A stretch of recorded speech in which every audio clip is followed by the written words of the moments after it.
I'm saying this in favor of some intellectual understanding of things, because that would have never dawned on me. And she explained it to me. She said to me, it's fascinating. He was looking at these pictures and he wondered what these little other dots were that he was seeing, and then he watched it for a while and he realized they were moving in certain ways and that some were moving away, and then he realized those were moving faster. I mean, it's brilliant. It's absolutely brilliant. So there's nothing wrong with the intellect. Of course, where would we be without it? How could I practice medicine if I didn't learn those things, or whatever any of us do? But when we're looking for truth, when we're looking for spiritual truth and understanding, when we can appreciate the mind and all of what it does and all of what it's brought to us, but no, there is so much more. There is something that our soul is longing for, and that we can never get there without, I just want to read his word because I always forget it. Until one has developed, Sri Yukteswar says, one cannot put one foot in front of the other on the spiritual path until one has developed the natural love of the heart. Anyone who thinks to find God without that love will quite simply fail. And so that's extraordinary.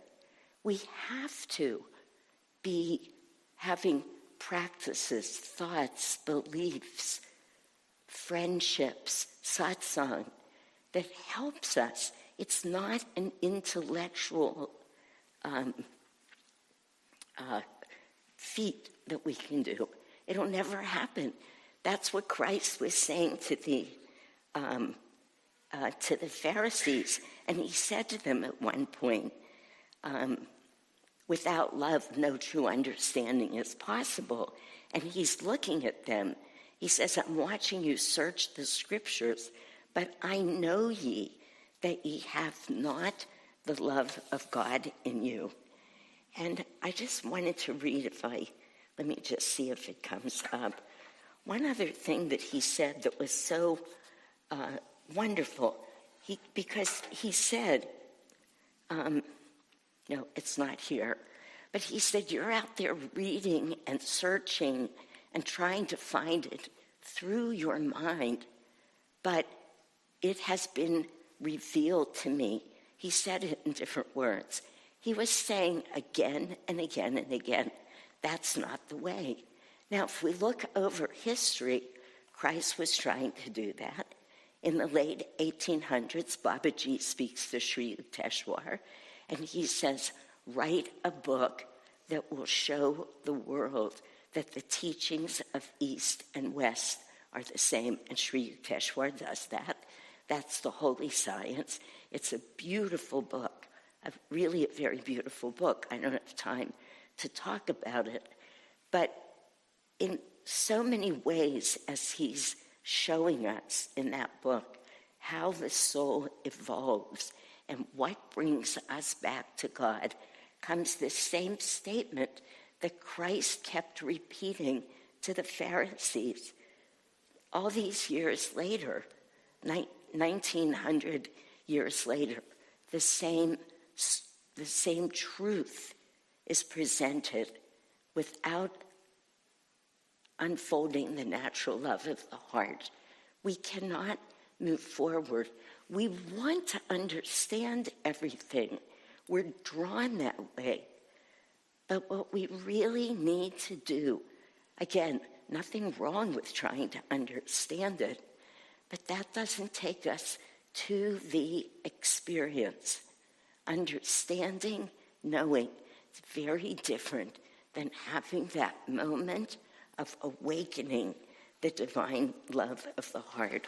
So I want to just say, so this was Christ, this was Sri Yukteswar, and I just want to share for a couple of minutes what Swamiji was saying about it in a talk that he was giving. Because we see with all of these great teachers, and it's not about one path or another, it's about saints and certainly all of the avatars in every religion. Truth is one and eternal. And they keep coming back to it. Practice, find the practices that will open your heart, and suddenly everything, the answers to everything will be revealed. It doesn't make sense because it's not of the mind. So at some point, we have to have some faith and say, I'm going to do what these people are doing who look happy, contented. I was thinking this morning, because of Yudhisthira and also Shivani, who was one of the very first people right after Jyotish who came to Ananda. And she's been in Ananda, Europe now for most of her adult life. He asked her to go there. But she got sick. She was just in India, and she was diagnosed with lung cancer. And I don't know any more about it right now. Nobody does. But it's lung cancer. And Asha was sending out these pictures of her where she's traveling. She's just been told she has lung cancer.